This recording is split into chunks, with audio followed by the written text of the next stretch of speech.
honestly, a pretty weird trade, but it actually makes sense. We're going to break it all down for you. Let's get it.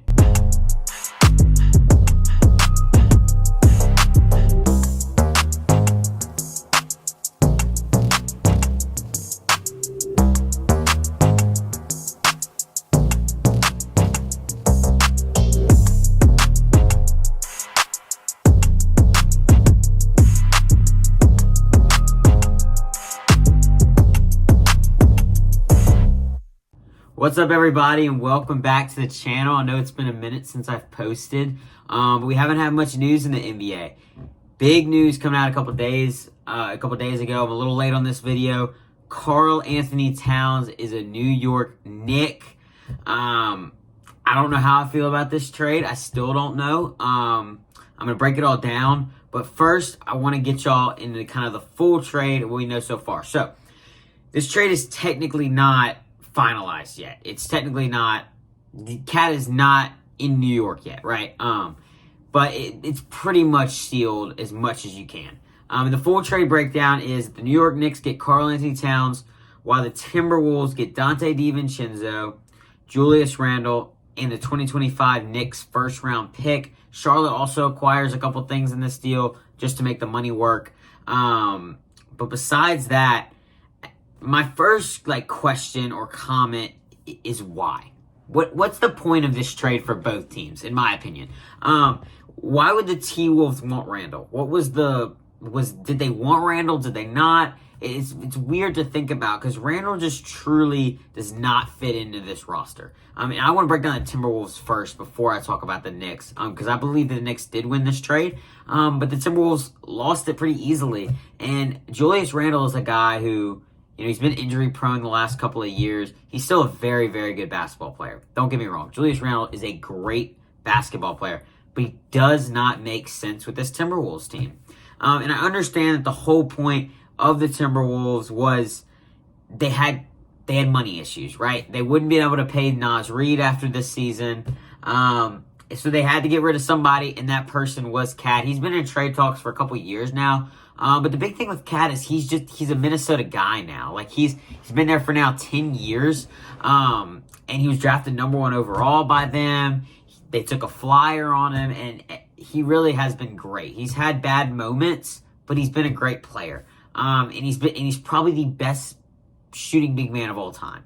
That is something that is hard to draft and something that's hard to hit on, and the Timberwolves hit. But going back to the main trade, it really just doesn't make sense to me why they do it now. At this point, you're a week till training camp.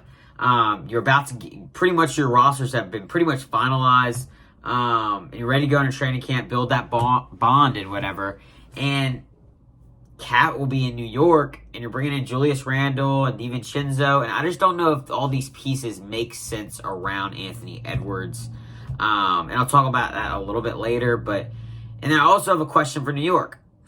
Why do we break up the Villanova Knicks? And that's just coming from an NBA fan. You know what I mean? Just because you want to see those, you want to see rivalries in the NBA. You want to see friendship in the NBA. That's something that's cool to see. You don't see a lot. And this was finally the first, they're all best friends. Those four guys, Mikal Bridges, Donte DiVincenzo, Jalen Brunson, and Josh Hart, are best friends. They won a championship together at Villanova. This is a big deal to me, and I think to a lot of NBA fans. It's really cool, and you broke it up. But the main thing of why I think they had to send Donte DiVincenzo out of any of the Villanova Knicks is because he was going to get the least playing time, and he played great for him last year. So that's why it was weird. It was told that, or it came out that Donte DiVincenzo didn't really love the new role, getting less minutes than last year, even though he had his best year of his career last year. It just felt weird for him, even though he's with his best friends, which is totally understandable.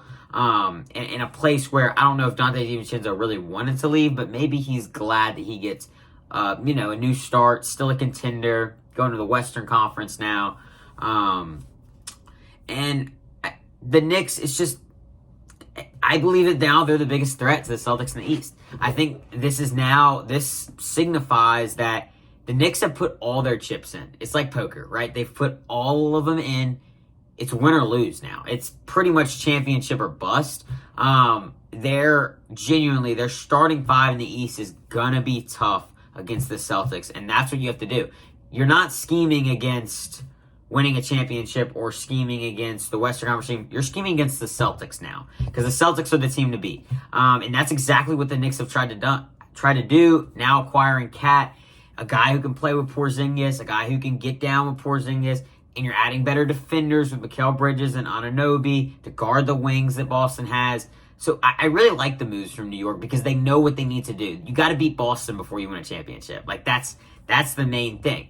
And I will have a video up, I think it comes out in a couple of days, actually about Boston and how they are truly just, they're the best in the world right now. They're the best team in the world. And it's really, I think they have even more now, more to play for. And I think the Celtics are really just the biggest threat.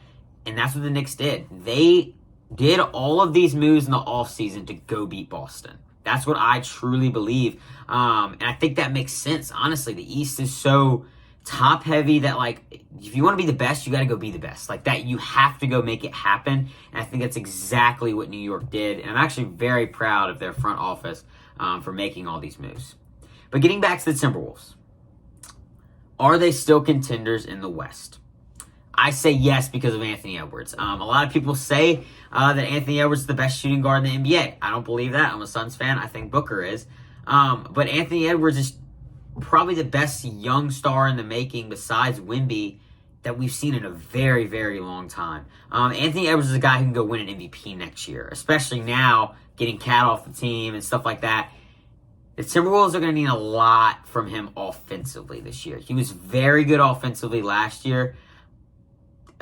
But he was better, I'd say, defensively, which is crazy because he was amazing offensively, but on the defensive side of the ball, he was great. And I think a lot more of his energy is going to be used on the offensive side this year. I think that's a big deal for Timberwolves and the organization and the team, that Anthony Edwards starts developing into this just all-around offensive talent. And I think that's even another reason why they had to get rid of Cat. But the main reason is money, and I'll get back to that spot.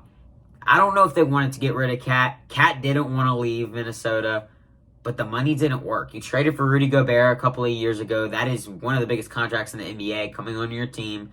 Anthony Edwards has an extension, and Cat does. That's 3 maxes on the same roster. And when your ownership doesn't want to pay the second apron, it's very, very hard to keep those guys on the team. And if you're just keeping them 3, similar to what Phoenix has, your depth is not great. And that was something that, like, you were going to lose Naz Reid. You were going to lose Nickeil Alexander-Walker. You could lose Jaden McDaniels. And I don't think they wanted to do that. And I think it was just easier for their front office and the organization as a whole to just get rid of Cat, which is sad to say because he's such a Minnesota. He's done so much for the community in Minnesota. He's done so much for the team throughout the years. And last year was truly, like, their best chance to win a championship was last year. You're coming back with pretty much the exact same team. You got better in the draft. I was so impressed with what the Timberwolves did in the draft. I think they had the best draft out of anyone. Getting Dillingham, trading for him, and then getting Terrence Shannon Jr., who went 29, which is crazy to think about. You look out for him this year. Like, maybe the Timberwolves want to build around a young core. And I wouldn't say you're running out of time on Anthony Edwards, but I think you could be running out of time for him wanting to stay. And that's a situation where if you don't compete this year, there's going to be thoughts of Anthony Edwards not wanting to be in Minnesota. He wants to win. He's a winning player. So you have to be able to win. And I think they can. I still think they're a contender, like I said. But this trade just significantly makes them worse. The spacing on the Timberwolves was so good last year, and you lose so much of that when you lose Cat, because Julius Randle is not a great spacer. And the Knicks gain a ton. I mean, the spacing on this Knicks team is going to be incredible. Truly. Everyone can shoot the ball well. Everyone can play pretty much every position besides Jalen Brunson.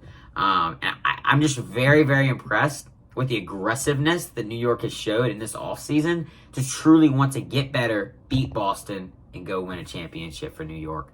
And I love it. I mean, the Knicks have been, not in a great situation the past, 20 years. So why not? Just go win it now. And just getting into, like, who I believe truly won the trade, it is the Knicks. Like I said, I'd probably give them an A on this grade. I didn't like that they lost DiVincenzo because he's probably your best three-point shooter. But they had to get rid they had to get rid of somebody. They went with him. Julius Randle didn't fit on this team anymore. And I honestly, I understand that people are saying the money and everything, but if I'm just looking at the trade, Timberwolves get a D for me because you just made it to the Western Conference Finals and you got significantly worse now. So there's going to have to be the rookies, like I said, step up. Guys off the bench step up. Jaden McDaniels is going to have to play a bigger offensive role this year. And do I believe that the Timberwolves can still go win a championship? 1,000%. But it's going to be a lot harder now losing Cat.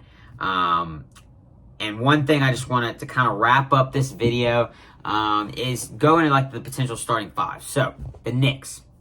Starting point guard is going to be Jalen Brunson. Your shooting guard is probably going to end up being Mikal Bridges. And then your forwards are going to be, a mix between Josh Hart, OG Anunoby, whatever mix they play, 4-3. And then Cat's probably going to run 5 this year. He's been running 4 the last 2 years with Rudy Gobert and stuff.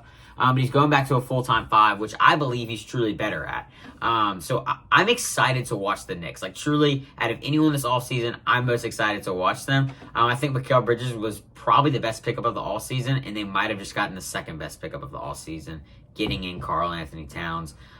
Their potential starting 5 looks scary.